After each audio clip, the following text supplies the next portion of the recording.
오늘 이 시간에는 해방과 용서하는 사랑이라는 주제로 말씀에 함께 은혜를 나누기를 원합니다.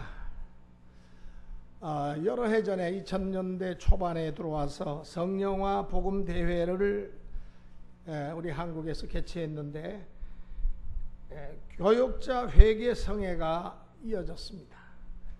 서울에서 모였는데 그때 일본 기독교 지도자 장로님들, 목사님들 한 10명이 한국에 와서 일본이 한국에 지은 지난날의 죄를 낱낱이 고백하면서 강단에 올라와 저들이 모두 꿇어 엎드려서 사죄하면서 절을 하면서 그렇게 저들이 회개했던 그런 기억이 떠오릅니다. 그때 제일 연세가 많았던 분이 81세 고지 혼다 목사님이 일본이 한국에서 빼앗았던 10가지를 조목조목 이야기를 하면서 용서를 빌었는데 지금도 감동이 아직까지도 제 마음속에 큰 감동이 마음속에 지금 남아있고 지금도 기억되고 있습니다. 그 고지 혼다 목사님이 10가지를 이렇게 말씀했습니다. 첫째, 일본이 한국의 국토를 유린한 사실, 이걸 회개한다고 그랬어요. 일본이 한국의 국민의 자유를 빼앗았던 사실을 회개한다고 했습니다. 세 번째, 전쟁에 수많은 한국인들을 끌어들여서 생명을 빼앗았던 사실을 회개한다고 고백했습니다. 고종 황제의 왕자를 빼앗았다는 사실, 또 정권을 빼앗았다는 사실, 한국의 언어를 빼앗았다는 사실, 또 여성들을 전쟁터로 끌고 가서 성놀이개감으로 삼아서 그들의 정조를 빼앗았다는 사실, 그리고 한국인의 이름을 빼앗았다는 사실, 창씨개명을 통해서 이름들을 일본 이름으로 다 바꿨죠. 또 신앙을 빼앗고 우상숭배를 하게 했다는 사실, 마지막으로 한국인의 재산을 토지조사라고 하는 명목으로 엄청난 한국인의 재산을 강제로 빼앗았다는 사실, 이 10가지를 눈물을 흘리면서 강단에 올라와서 엎드려서 사죄하면서 조목조목 회개하는 그 회개가 아직도 기억이 됩니다. 그래서 그때 제가 생각했어요. 우리 한국 사람도 이제는 더 이상 증오심을 버리고 원수를 사랑하는 마음을 가지고 저들과 더욱더 가까운 이웃 사촌의 관계를 가지고 살아가야 되겠구나. 눈물을 그때 많이 흘렸어요. 그런데 지금 현재 일본은 자민당 극우 정권이 등장하면서 우경화의 또 다른 군국주의의 옛 모습을 다시금 동경하면서 그때를 저들은 오히려 위대한 일본 대동아 전선을 확장시켜서 세계를 자신들의 손아귀에 넣으려고 했던 그 대단한 민족의 기상, 그 기상을 이어받아서 전쟁하는 나라로 다시금 평화헌법을 바꾸자. 이 아베 정권의 모습은 역사를 역행하는 그런 모습이 아닐 수가 없습니다. 2000년대 초반에 와서 우리 한국에 와서 무릎 꿇고 눈물 뿌리면서 회개하고 기도했던 크리스찬들의 모습과는 너무나도 대조적인 모습입니다. 오늘 우리는 8.15 해방 70주년과 분단 70주년을 맞이해서 어떻게 우리가 일본을 바라보는 것이 우리 신앙인의 시각에서 올바른 시각인가, 보다 성숙한 성경적인 자세를 가지고 우리가 저들을 대해야 되지 않겠는가. 그래서 이 한일 관계를 보다 지혜롭게 풀어나가는 방법이 무엇인가, 한번 생각해 보면서 오늘 본문을 통해서 우리 은혜를 나누며 하나님께 영광 돌리는 우리의 삶이 되어지기를 바랍니다. 첫째로 우리 광복 70주년을 맞아서 우리가 일본을 원수의 나라라고 생각하면서 일본과의 관계가 다른 나라의 관계보다는 서먹서먹한 게 사실입니다. 그러나 성경은 원수를 용서하라고 말씀합니다. 왜 원수를 용서하고 사랑해야 됩니까? 여러분, 원수를 용서하고 사랑해야 되는 그 이유가 어디에 있습니까? 그것은 저들이 알지 못하기 때문에 용서해야 됩니다. 우리 예수님께서도 십자가상에서 이렇게 기도하셨습니다. 오늘 본문 34절에 아버지, 저들을 사하여 주옵소서. 저들이 하는 것을 알지 못함이니이다. 독생자 예수님, 구세주 예수님이 이 땅에 구세주로 오셨지만은 오히려 피조물인 인간들은 하나님의 아들을 십자가에 높이 달아서 죽였습니다. 그러니까 예수님이 누구신지, 구원이 무엇인지, 진리가 무엇인지 알지 못하니까 저들이 구세주 예수님을 십자가에 달라 죽였다는 사실입니다. 일본도 마찬가지. 저들이 알지 못하기 때문에 그저 침략 야욕에 불타서, 욕심에 불타서 마귀가 그들 속에 들어가서 그런 악한 마음을 가지는 것이지 제정신으로 악을 행하는 것이 아니라는 이야기입니다. 흉악한 살인마들을 찾아가서 전도하고 또 회개하고 구원받게 한 어떤 목사님의 말씀을 들어보니까 그들이 참으로 회개하고 구원받아서 마귀가 그 속에서 빠져나가니까 그 얼굴빛이, 살인마들의 얼굴빛이 확 달라지더라는 거예요. 과연 이 사람이 과거에 살인을 범한 그 사람이냐? 전혀 다른 얼굴이더라는 거예요. 살인마의 얼굴은 눈빛이 벌써 일그러져 있습니다. 눈빛이 벌써 상대방을 아주 원수같이 여기고 저주의 눈빛입니다. 복수하려고 하는 그 야욕에 불타 있습니다. 그런데 예수 믿고 그 속에 이 악한 영이 빠져나가니까 얼굴빛이 온유하고 겸손한 모습으로 바뀌더라는 거예요.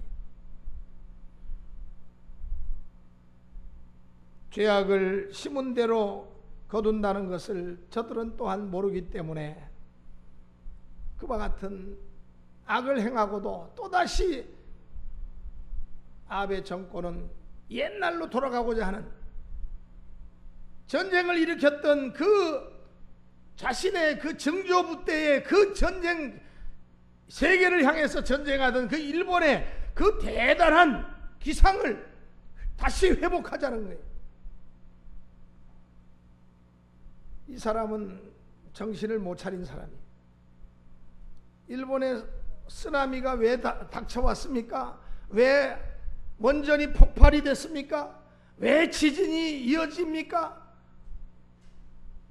이제 계속해서 정신 못 차리면은 아마도 동경 한복판에서 지진이 일어나가지고 아마 일본이 저 바다 밑으로 침몰할지도 몰라요. 죄악은 심은 대로 거둔다는 진리를 알지 못하기 때문에 저런 악한 생각을 계속하는 것입니다. 우리 예수님은 무슨 무익한 말을 해도 그에 대하여 신문을 받을 때가 분명히 온다고 말씀하십니다. 몰라서 죄를 짓는 사람들이 많아요. 또한 무서운 심판과 영원한 지옥이 있다는 사실을 몰라서 죄를 짓는 사람들이 많습니다. 세상에서 받는 고통이야 뭐 기껏해야 죽기밖에 더 하겠습니까마는, 그러나 최후에 하나님의 백보자 심판을 받을 때에는 털끝만한 죄라도 다 들춰내고 심판을 받게 되고 영원한 지옥의 형벌이 있다는 것을 모르기 때문에 함부로 죄를 밥 먹듯이 짓는 것입니다. 두 번째로 광복 70주년을 맞는 우리는 내가 용서받기 위해서라도 우리는 원수를 용서해야 됩니다. 무슨 말입니까? 한 번은 베드로가 주님 앞에 이렇게 질문을 합니다. 주님, 이웃이 내게 잘못을 할 때는 몇 번까지 용서해 주면 좋겠습니까? 7번 정도는 용서해 줘야 되겠지요? 그때 예수님께서 뭐라고 말씀하십니까? 70번씩 7번이라도 용서해 주라고 말씀하십니다. 그러면서 이런 비유를 또한 말씀하셨어요. 1만 달란트 빚진 사람이 처자식을 다 팔아도 갚을 수 없어서 용서해 달라고 주인에게 빌 때, 돈을 빌려간 그 세주에게 빌 때, 그 세주가 불쌍히 여겨서, 그렇구나, 네가 그렇게 눈물 흘리면서 불쌍히 여기면 나에게 긍휼을 구하니 그래 내가 탕감해 주마. 그래서 그 1만 달란트를 탕감해 줬어요. 안 받겠다. 그래서 그 사람이 얼마나 아주 감격했는지 감사합니다. 그리고 나가다가 자기에게 100데나리온, 1만 달란트가 아닙니다. 겨우 100데나리온의 빚을 지은 자기에게 돈 꼬간 사람을 만난 거예요. 그 사람이 만나니까 당신 왜 돈 안 갚아? 애원합니다. 아유, 제발 제가 돈이 되는 대로 갚겠습니다. 용서해 달라고. 어떻게든지 제가 꼭 갚겠습니다. 그런데 용서해 주지 않고 그 사람의 멱살을 잡고 끌어다가 옥에다가 가두었다 그랬어요. 그러면은 1만 달란트를 탕감해 준 그 주인이 볼 때 이 사람을 어떻게 보겠는가? 그 사람을 다시 끌어다가 옥에 가두었다고 성경은 말씀합니다. 10억의 빚을 탕감받은 사람이 100만 원 빚을 진 자를 용서해 주지 않는다면은 이거야말로 어불성설입니다. 예수님께서 이 말씀을 하시고 나서 이렇게 말씀하십니다. 너희가 각각 중심으로 형제를 용서하지 아니하면 하늘에 계신 내 아버지께서도 너희에게 이와 같이 하시리라. 주기도문에도 우리가 매일매일 주기도문 하잖아요. 우리가 우리에게 죄 지은 자를 사하여 준 것 같이 우리 죄를 사하여 주옵시고, 우리가 우리에게 죄 지은 자, 그 죄 지은 자를 용서해 준 것 같이 우리의 죄를 사하여 주옵시고. 우리 기도 매일 하잖아요. 그러니까 우리 그렇게 기도하면서도 우리에게 죄 지은 자를 용서하네요. 두고 보자. 날 잡아서 한번 그때 한번 대통령 당할 거야. 이거 아니에요. 우리 구원받은 사람은 다시 지옥에는 안 갈지라도 그 죄에 대하여 어떤 모양으로라도 신문을 받을 때가 분명히 있다는 사실을 기억해야 할 것입니다. 세 번째, 광복 70주년을 맞는 오늘 우리들 여기 모인 우리 한 사람 한 사람 다 죄인입니다. 죄인 아닌 사람이 없어요. 우리는 그런데 흔히 남의 눈 속에 있는 티는, 작은 티는 보면서도 내 눈 속에 있는 들보는 못 볼 때가 참 많습니다. 많은 경우에 우리도 미워하는 그들과 같은 죄인일 경우가 많아요. 죄인일 때가 많습니다. 어떤 분이 말하기를 성경은 우리의 이웃을 사랑하라고 하시고 또 우리 원수를 사랑하라고 하신 것은 아마도 일반적으로 그들이 같은 사람이기 때문이다, 이렇게 말을 했어요. 참 의미 있는 말입니다. 정말 맞는 말이에요. 네? 1946년도 독일 변방의 고트레부스키라고 하는 깡패가, 아마 그는 러시아 계통의 사람이었나 봅니다. 그 독일 변방의 한 농장에 들어갔어요. 그 농장에는 10식구가 살고 있었습니다. 농장 주인 하멜만이라고 하는 사람이 10식구를 건사하면서 그 농장을 경영하고 있었는데, 이 고트레부스키라고 하는 자가 총을 가지고 들어가서 집안 식구들을 자동으로 그 머신건을 가지고 휘갈겨 가지고 다 죽였어요. 그런데 그 하멜만 씨는 총을 5발을 맞았는데도 죽지 않았어요. 하나님의 기적이죠.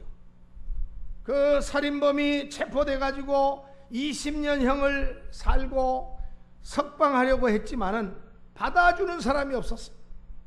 그럼 다시 감옥으로 들어가게 됐어요. 그때 이 하멜만 씨가 내가 받아주겠다고 그 사람을 우리 집으로 보내라고. 그러니까 주위 사람들이 당신 정신 나간 사람 아닙니까? 어떻게 그럴 수가 있습니까? 저도 이제는 늙었고 나도 늙었는데 늙은 사람끼리 같이 살면 좋지요. 그러면서 하는 말이, 우리 예수님께서 나를 위해서 죽으시고 나를 용서해 주셨는데 나도 이 사람을 용서해 주는 것이 당연하지 않습니까? 감옥에서 20년 동안 또 형벌을 받았기도 하고요. 이제 늙은 사람들끼리 같이 살면 좋지요. 얼마나 대단한 사람입니까? 저는 손양원 목사님이 또 생각납니다. 6.25 때 공산 폭도들이 교회로 찾아와 가지고 교인들을 마구 죽입니다. 사랑하는 아들 동인이와 동신이가 그 당시에 중고등학교 다녔는데 그 동네에 잘 아는 청년이에요. 죽창을 가지고 와가지고 그 손양원 목사님의 2 아들을 목사님이 보는 자리에서 찔러 죽였어요. 나중에 인민군들이 다 도망가고 그 산에 숨어 있다가 경찰에 붙들려 가지고 동네로 끌려 내려왔습니다. 그때 손양원 목사님이 그 동네 사람들이 이런 놈은 당장에 죽여야 된다고, 그때 손양원 목사님이 정면에 나서면서 아니라고, 저 사람이 내 2 아들을 죽인 건 확실하지만은 그러나 저마저 죽이면은 그것은 우리 그리스도인들이 하나님 앞에서, 주님 앞에서 그리스도인의 모습을 우리가 드러낼 수 없는 것이기 때문에 그렇게 하면 안 된다고. 그러면서 그 2 아들을 죽인 그 폭도를, 그 청년을 품어주면서 자기 아들로, 양아들로 삼아서 양아들로 키웠어요. 그 양아들이 얼마나 감격했겠어요. 죽을 수밖에 없는 죄인인데 그 목사님이 나서가지고 죽이지 마시오. 이 사람은 죽은 내 2 아들을 대신한 내 양아들입니다. 그래가지고 그 살인범이 손양원 목사님의 양자가 돼가지고 평생토록 손 목사님을 받들었다는 이야기. 4번째로, 용서하는 것만이 참으로 원수 갚는 길이고 자신에게 축복이 되는 길이라는 사실입니다. 핍박자 사울이 예수 믿는 사람들을 얼마나 핍박하고 박해했습니까? 그러나 이 사울이 변해서 대사도 바울이 된 것은 다메섹 도상에서 거꾸러지기 전에 이미 스데반 집사가 순교할 때, 그때 이 스데반이 순교할 때 돌에 맞아서 순교하는 그 장면에 바로 이 사울이가 옆에서 딱 그 돌로 치라는 명령을 그가 했거든요. 스데반 집사가 머리가 깨지고 이빨이 부러지고 갈비뼈가 다 부러지면서도 무릎을 꿇고 크게 불러 뭐라고 기도했어요? 주여, 이 죄를 저들에게 돌리지 마옵소서. 이 말을 하고 자니라. 그리고 얼굴이 천사의 얼굴과 같이 되었다고 그랬습니다. 아마 이때 이 장면에서 사울이 충격을 받았을 거예요. 아니, 저놈들은 도대체 어떤 놈이기에 저렇게 죽는 순간에도 저렇게 담대할 수가 있을까? 도대체 저들이 믿는 예수가 과연 누굴까? 이런 퀘션 마크를 아마 그가 가지고 있었을 거예요. 벌써 마음이 거꾸러지기 시작한 겁니다. 그때 다메섹 도상에서 예수님 만나고 완전히 새 사람으로, 이방인의 대사도 바울로 다시 태어날 수가 있었습니다. 용서하는 사랑이 대사도 바울을 낳게 했다는 사실입니다. 복수심과 저주의 마음이 가득할 때 그 속에 흑암의 영이 가득 차서 평안을 뺏어갑니다. 평안을 잃어버립니다. 하나님과의 영적인 교제도 막혀버립니다. 우리의 마음의 병 혹은 정서적인 병은 사랑의 결핍 또는 증오심과 복수심을 버리지 못할 때 오는 경우가 참 많습니다. 욥은 자기의 그 절친한 친구들이 찾아와 가지고 자기를 위로하고 격려하기는커녕 오히려 자기를 괴롭힙니다. 너에게 숨은 죄가 있을 거야. 그렇지 않은다며야 이렇게 거부가 하루아침에 이렇게 쫄딱 망할 수는 없지. 분명히 너한테 숨겨놓은 그 죄악을 고백해라. 얼마나 괴롭히는지. 이 고통을 주던 친구들을 위해서 나중에 욥은 그들을 위한 용서의 제사를 드립니다. 하나님께서 그에게 완전히 회복을 시켜주시니까 모든 문제가 해결되니까 모든 고통의 세력들이 떠나가니까 이 욥이 그들을 위해서 제단을 쌓고 제사를 드리고 용서해 주는 거지요. 그들을 위해서 빌었다 그랬어요. 욥에게 그와 같은 욥의 행동을 보시고 하나님께서 그전 소유보다 갑절이나 더 주신지라 그랬어요. 욥이 친구들을 용서하는 기도를 드릴 때 비로소 갑절의 복을 받았다. 이렇게 해석이 가능한 것입니다. 마지막으로 원수 갚는 것이 하나님께 있으므로 우리도 원수를 용서해야 한다는 사실입니다. 아니 목사님, 지금 일본 아베 정권이 하는 짓마다 저렇게 못된 짓만 하고 저렇게 우리의 속을 뒤집는데 어떻게 용서할 수가 있습니까? 그래도 환난 중에 위로라고 일본의 동경대학 교수들을 위시해서 일본 전 지역에 있는 대학 교수들이 들고 일어나 가지고 아베 정권의 이러한 행보는 이거는 역사를 역행하는 행보다. 이대로 나가다가는 우리나라의 장래를 보장할 수 없다. 그러면서 지식인 선언을 했어요. 시국 선언을 한 겁니다. 일본의 모든 교수들이. 그리고 지금 일본 국민들 중에 의식 있는 사람들이 거리로 나왔어요. 평화헌법을 깰 수 없다. 평화헌법을 고쳐가지고 전쟁하는 나라로 만들 수 없다. 또다시 이 땅에 재앙이 임할 것이다. 그러면서 국민들이 다 그냥 띠를 들고 프랭카드를 들고 지금 거리로 나왔어요. 그러니까 우리가 일본 국민들을 봐서라도 일본 정치인들 잘못된 이 무경화된 잘못된 길로 가는 저들을 우리가 용서할 수 있어야 됩니다.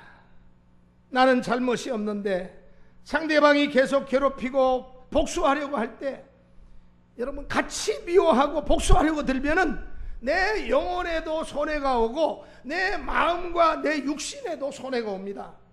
그러므로 복수할 것이 있으면은 다 복수는 누구에게 맡겨라? 하나님께 맡기고 마음의 증오심과 복수심을 갖지 말라고 성경은 말씀하고 있습니다. 마음의 증오심과 복수심을 가지면은 내가 괴로워서 견디질 못해요. 내가 쓰러집니다.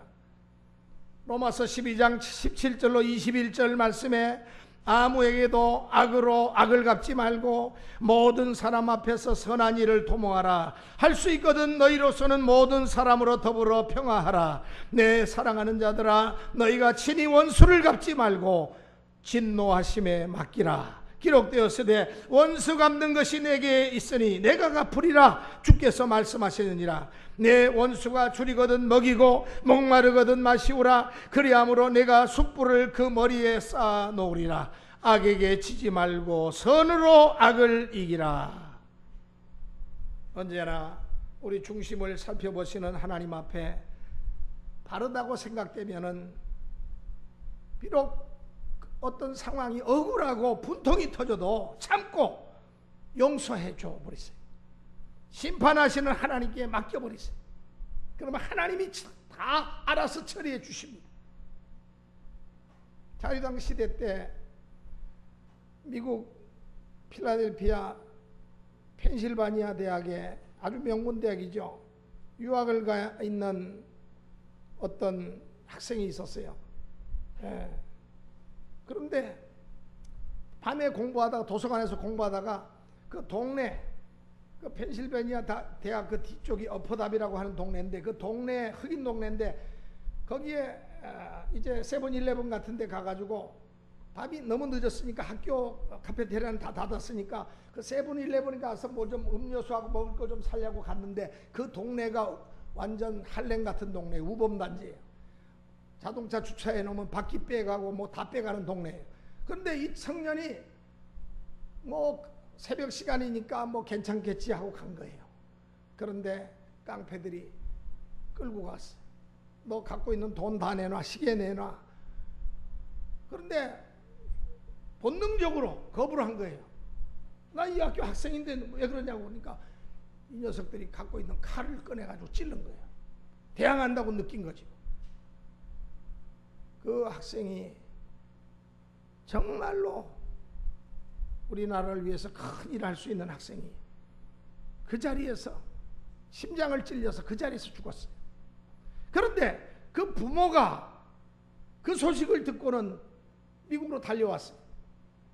아마도 상당히 부잣집 자녀였던 것 같아요. 그런데 이 부모가 굉장히 신실한 크리스찬이었어요. 경찰이 그 흑인 깡패 4명을 붙잡았습니다. 그래가지고 전부 다 이제 사람을 같이 뭐 치고 때리고 해서 죽였으니까 이건 뭐 살인범이 된 거죠. 그런데 그 부모가, 한국인 부모가 소원서를 썼어요. 그 변호사를 통해 가지고 그 흑인 청년들, 가난하고 배운 게 없어 가지고 동네에서 건달처럼 오가는 그 청년들 감옥에 집어넣어 가지고 그들의 인생을 막지 말고 오히려 저들을 살려줘. 저들에게 더 이상 아무런 우리는 법정에 세워가지고 그들을 감옥에 집어넣을 마음이 없으니까 그들을 모두 다 방면 조치해달라. 그러니까 미국 법은 그게 허락이 안 되거든요. 사람을 죽였는데. 그런데도 탄원서를 계속 썼어요. 변호사를 통해 가지고. 그래가지고 미국 필라델피아 트리뷴지가 아주 대서특필을 했어요.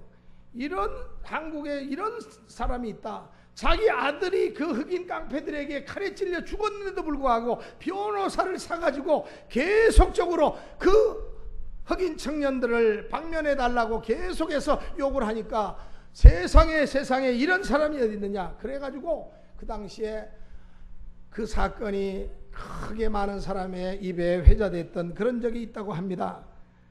여러분, 그리스도인의 모습이 얼마나 아름답습니까? 아무리 내 아들을 죽였다 할지라도 그 원수까지 사랑하는 그러한 마음을 우리 주님께서는 보시고 그의 삶을 더욱더 아름다운 길로 인도해 주신다는 사실입니다. 참으로 용서하는 사랑은 상대방이 잘못한 것을 더 이상 생각하지 않고 잊어버려 주는 것입니다. 하나님도 우리가 회개하면 더 이상 기억하지 않는다고 말씀하셨어요. 이사야 44장 22절에 내가 내 허물을 빽빽한 구름에 사라진같이 내 죄를 안개에 사라진같이 도말하였으니 너는 내게로 돌아오라. 내가 너를 구속하였음이니라고 말씀하십니다. 너희는 이전 일을 기억하지 말며 옛적 일을 생각하지 말라. 보라, 내가 새 일을 행하리니. 좋지 못한 일은 잊어버려 주는 것이 진정한 용서이자 사랑입니다. 할렐루야. 기도하시겠습니다. 하나님 아버지, 광복 70주년 기념주일을